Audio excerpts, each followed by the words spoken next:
अस्सलाम वालेकुम। मेरा नाम डॉक्टर मदीहा नज़र है और मैं बतौर एंडोक्रिनोलॉजिस्ट और diabetologist Holi family hospital Rawalpindi में काम कर रही हूँ। मैं आपसे आज बात करना चाहूँगी मोटापे के हवाले से और ज़ियाबितस के हवाले से। हमारे पाकिस्तान में पिछले कुछ अरसे में ज़ियाबितस का जो इंसिडेंस है वो बहुत ज़्यादा बढ़ गया है। बहुत सारे लोग जो हैं वो ज़ियाबितस का शिकार हो रहे हैं और बहुत सारे लोग ऐसे हैं कि जो कि ज़ियाबितस की उस स्टेज पे भी जा रहे हैं जिसमें उनको ज़ियाबितस होने का खतरा होता है। जब भी हम इस तरह की कोई भी चीज़, किसी भी बीमारी को इतना ज़्यादा बढ़ते हुए देखते हैं तो हम हमेशा सोचते हैं कि इसकी वजह क्या है। और हमने कुछ ऐसी चीज़ें देखी हैं कि जिनका इस बीमारी के बढ़ने के साथ बहुत स्ट्रॉन्ग लिंक देखा गया है। इसमें मैं स्पेशली बात करना चाहूँगी मोटापे के हवाले से कि हमारी जो अब जनरेशन है उसमें बहुत हद तक जो है एक्टिविटी, आउटडोर एक्टिविटी कम होती जा रही है। हमारा जो रहने-सहने का तरीका है, जो हमारा लाइफ़स्टाइल है वो बहुत ज़्यादा सेडेंटरी होता जा रहा है। सेडेंटरी का मतलब ये है कि हमारी ज़्यादातर जो हमारी एक्टिविटीज़ हैं वो हमारे घर के अंदर या ऑफ़िस के अंदर तक लिमिट होके रह गई हैं। और हम लोग जो हैं अपने काम ज़्यादातर बैठ के कंप्यूटर पे या फिर टैब पे या फिर मोबाइल पे कर रहे होते हैं और यही कैफ़ियत सिर्फ़ बड़ों की नहीं है, बच्चों की भी है। तो नतीजा क्या हो रहा है कि जो भी हम खा रहे हैं वो इस्तेमाल नहीं हो रहा है और इसका रिज़ल्ट ये है कि हमारी अवाम में वज़न के बढ़ने का तनासुर बहुत बढ़ता जा रहा है। अब इसके लिए सबसे ज़रूरी बात ये है कि क्योंकि ये नहीं है कि आप किसी को भी देख के कह दें कि ये बंदा वज़न ज़्यादा है या मोटापा ज़्यादा है। इसके लिए दुनिया भर में बताया गया है कि जी आपका वेस्ट जो है, आपकी कमर की जो पैमाइश है, वो ख़ास हद से ज़्यादा होगी तो फिर हम कहेंगे कि जी आपका वज़न ज़्यादा है, अब ये मोटापे की पहली स्टेज है, ये दूसरी स्टेज है, ये तीसरी स्टेज है। इसी तरह से वज़न और हाइट को मेज़र करके उससे भी देखा जाता है कि इन दोनों को अगर मिला के देखा जाए, तो आपका जो है वो तनासुब कितना बनता है और फिर क्या वो मोटापे में आता है, क्या वो क्या कहते हैं पहली स्टेज, दूसरी स्टेज, तीसरी स्टेज किस में आता है।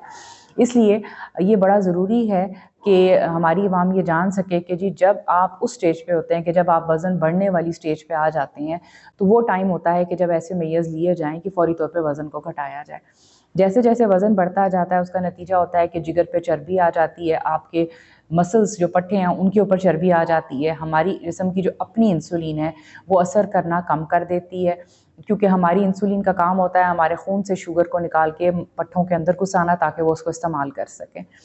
जब इंसुलिन का असर कम हो जाता है, जब खून में शुगर घूमती रहती है और वो पट्ठे इस्तेमाल नहीं करते, तो उसका नतीजा फिर ज़ियाबितस की सूरत में आता है।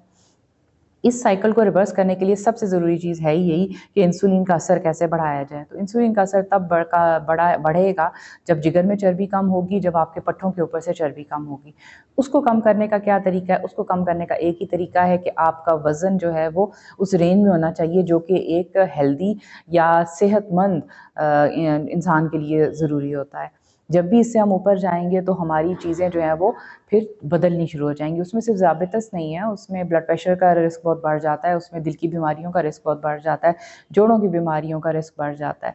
तो ये बात है कि यहाँ पे हमें बहुत ज़रूरत है कि हम मोटापे को रोकें और उसको वक़्त पे जब हमें लगे कि ये स्टेज बढ़ रही है, उसी वक़्त हम कोई मेजर्स लें और उसको रिवर्स करने की कोशिश करें। अब यहाँ पे हमारे पास शुरू की स्टेजेस पे तो हमारे पास सबसे इम्पोर्टेंट चीज़ है ही यही कि डाइट करें और एक्सरसाइज करें।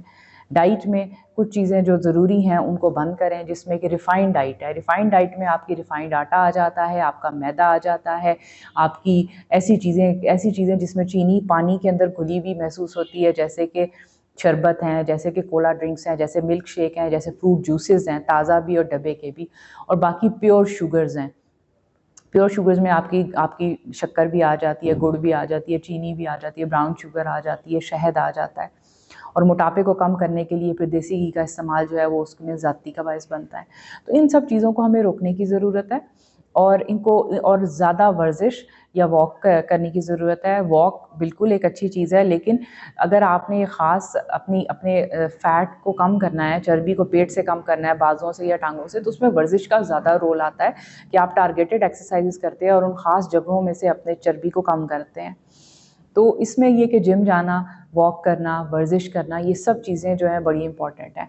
फिर एक स्टेज वो आती है कि जब इन सब चीज़ों को करने के लिए आप में हिम्मत नहीं होती या फिर आपकी जोड़ इतने मुतासिर हो चुके होते हैं कि आप अपना वज़न कम नहीं कर पा रहे होते। आप अगर चलते हैं, आपको जोड़ों में दर्द होती है, कमर में दर्द होती है, आप वर्जिश नहीं कर पा रहे होते।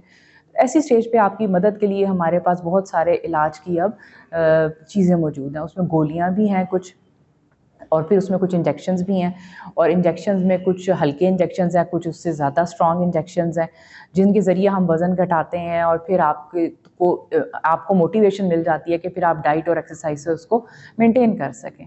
इसी तरह से जब आपका ऑपरेशन हो या कोई भी इस तरह का प्रोसीजर भी होता है कि जो कि वज़न घटाने के लिए इस्तेमाल हो सकता है, उसमें सर्जन्स को हम इन्वॉल्व करते हैं, गैस्ट्रोएंटरोलॉजिस्ट को इन्वॉल्व करते हैं। अमूमन ये स्टेज बहुत ज़्यादा मोटापे के लिए इस्तेमाल की जाती है।